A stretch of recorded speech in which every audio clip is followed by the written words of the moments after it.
क्या आपने कभी ऐसा महसूस किया है कि आप अकेले नहीं हैं, जबकि आपके आसपास कोई भी नहीं होता? आज जो मैं बताने जा रहा हूं, वो सिर्फ एक कहानी नहीं है, बल्कि एक ऐसी सच्चाई है जिसे मैंने खुद अपनी आंखों से देखा है। आधुनिक समय में भूत प्रेत अंधविश्वास के प्रतीक के रूप में देखे जाते हैं, पर कुछ लोग ऐसे भी हैं जो भूत प्रेतों के अस्तित्व को नकार नहीं सकते। कुछ लोग पढ़े लिखे, जिन्हें भूत प्रेत पर पूरा विश्वास होता है, वे भी इन आत्माओं के अस्तित्व को नकार जाते हैं, क्योंकि उनको पता है कि अगर वे किसी से इन बातों का जिक्र किए तो सामने वाला भी, चाहे भले इन बातों को मानता हो, पर वह यही बोलेगा। पढ़े लिखे होने के बाद भी आप ये कैसी बातें कर रहे हैं? और इस प्रश्न का उत्तर देने और लोगों के सामने अपने को गंवारू समझे जाने से बचने के लिए लोग इन बातों का जिक्र करने से बचते हैं। मैं आज यहाँ 2 वृत्तांत का वर्णन करूंगा, जिसको सुनने पढ़ने के बाद आपको क्या लगता है अवश्य बताएं।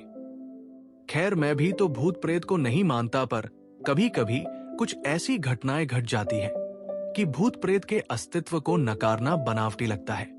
बात कोई 15 से 16 साल पहले की है। मैं जिस जगह पर काम करता था, वही पास में एक फ्लैट किराए पर लिया था। इस फ्लैट में मैं अकेले रहता था, हाँ, पर कभी कभी कोई मित्र संबंधी आदि भी आते रहते थे।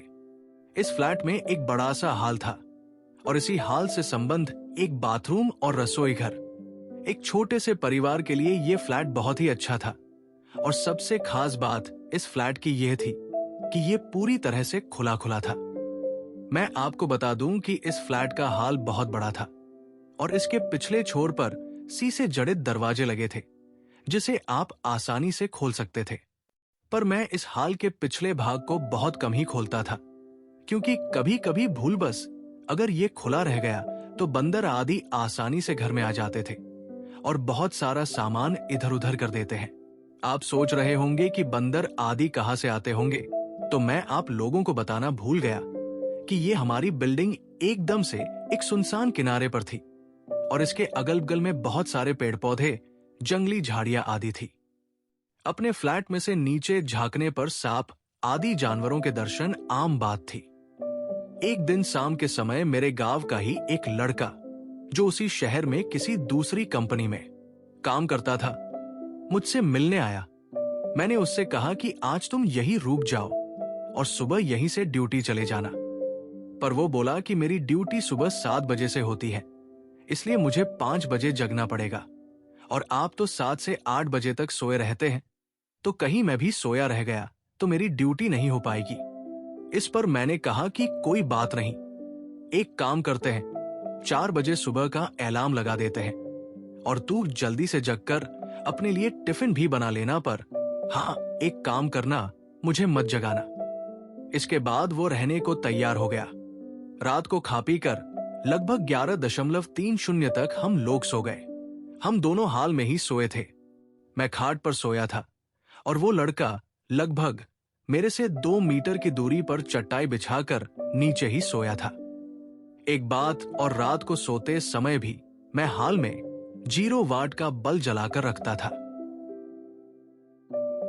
अचानक लगभग रात के 2 बजे मेरी नींद खुली। यहां मैं आप लोगों को बता दूं कि वास्तव में मेरी नींद खुल गई थी, पर मैं लेटे-लेटे ही मेरी नजर किचन के दरवाजे की ओर चली गई। मैं क्या देखता हूं कि एक व्यक्ति किचन का दरवाजा खोलकर अंदर गया और मैं कुछ बोलूं उससे पहले ही फिर से किचन का दरवाजा धीरे धीरे बंद हो गया। मुझे इसमें कोई हैरानी नहीं हुई, क्योंकि मुझे पता था कि गांव वाला लड़का ड्यूटी के लिए लेट न हो, इस चक्कर में जल्दी जग गया होगा। बिना गांव वाले बच्चे की ओर देखे ही ये सब बातें मेरे दिमाग में उठ रही थी। पर अरे, ये क्या, फिर से अचानक किचन का दरवाजा खुला और उसमें से एक आदमी निकलकर बाथरूम में घुसा और फिर से बाथरूम का दरवाजा बंद हो गया। अब तो मुझे थोड़ा गुस्सा भी आया, और चूंकि वो गांव का लड़का रिश्ते में मेरा लड़का लगता है, इसलिए मैंने घड़ी देखी और उसके बिस्तर की ओर देखकर गाली देते हुए बोला कि बेटे, अभी तो 3 भी नहीं बजा है और तू जगकर खटरपटर शुरू कर दिया। अरे ये क्या! इतना कहते ही अचानक मेरे दिमाग में ये बात आई कि मैं इसे क्यों बोल रहा हूं, ये तो सोया है। अब तो मैं फटाक से खाट से उठा और दौड़कर उस बच्चे को जगाया। वो आंख मलते हुए उठा पर मैं उसको कुछ बताए बिना सिर्फ इतना ही पूछा कि क्या तू 2 से 3 मिनट पहले जगा था? तो वो बोला नहीं तो, और वो फिर से सो गया। अब मेरे समझ में कुछ भी नहीं आ रहा था। मैंने हाल में लगे ट्यूब को भी जला दिया था। अब पूरे हाल में पूरा प्रकाश था और मेरी नजरें अब कभी बाथरूम के दरवाजे पर तो कभी किचन के दरवाजे पर थी, पर किचन और बाथरूम के दरवाजे अब पूरी तरह से बंद थे। अब मैं हिम्मत करके उठा और धीरे से जाकर बाथरूम का दरवाजा खोला। बाथरूम छोटा था और उसमें कोई नहीं दिखा। इसके बाद मैं किचन का दरवाजा खोला और उसमें भी लगे बल्ब को जला दिया, पर वहां भी कोई नहीं था। अब मैं क्या करूं? नींद भी एकदम से उड़ चुकी थी। इस घटना का जिक्र मैंने किसी से नहीं किया।